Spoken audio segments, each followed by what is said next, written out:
Dok se pritisci sa zapada pojačavaju, Srbija povlači potez koji menja pravila igre na Balkanu. Stižu vesti o dodatnom jačanju našeg neba kineskim raketnim sistemima HQ-9B.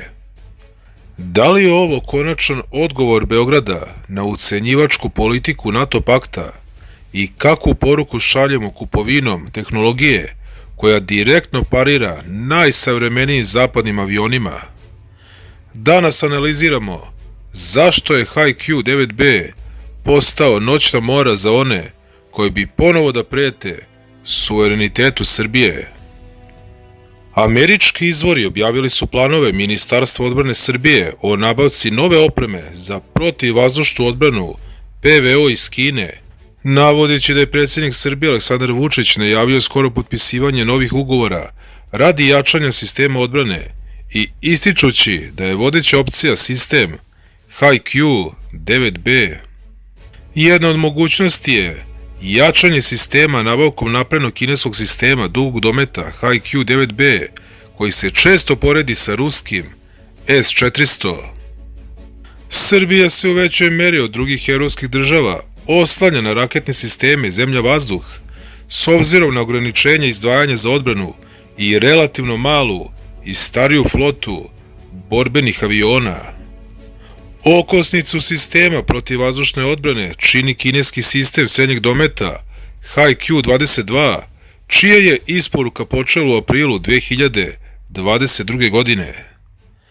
Pored njega, Srbija koristi kineske sisteme kratkog dometa HQ-17A, ruske borbene sisteme Pancir S, kao i modernizovane verzije sovjetskog sistema S-125.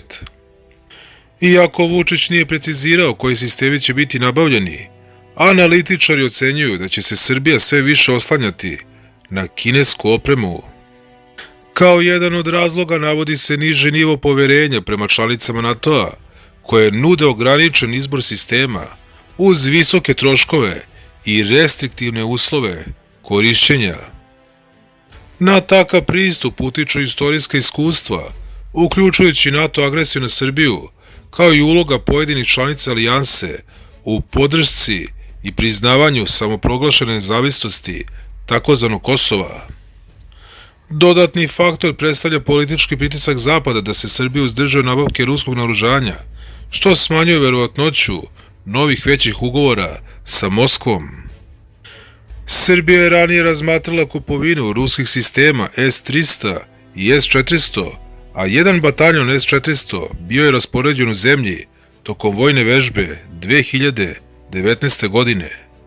Međutim, snažan pritisak Zapada, uključujući pretnje sankcijama, uticao da do te nabavke ne dođe, dok sistem HQ-22, iako modern, ne predstavlja punu zamenu za sisteme dugog dometa. Također se navodi da Ministarstvo odbrane Srbije razmatra nabavku sistema HQ-9B koji bi popunio prazninu nastalu odustajanjem od ruskih sistema, dok postoji mogućnost dodatne kupovine sistema HQ-22 radi šire pokrivenosti teritorije. Iako Kina raspolaže i naprednijim sistemima poput HQ-19 i HQ-29, oni su specijalizovani za odbranu od balističkih raketa i smatra se da nisu prioritet s obzirom na to da se potencijalne pretnje po Srbiju pre svega odnose na borbene avione, krstareće rakete i bespilotne letelice.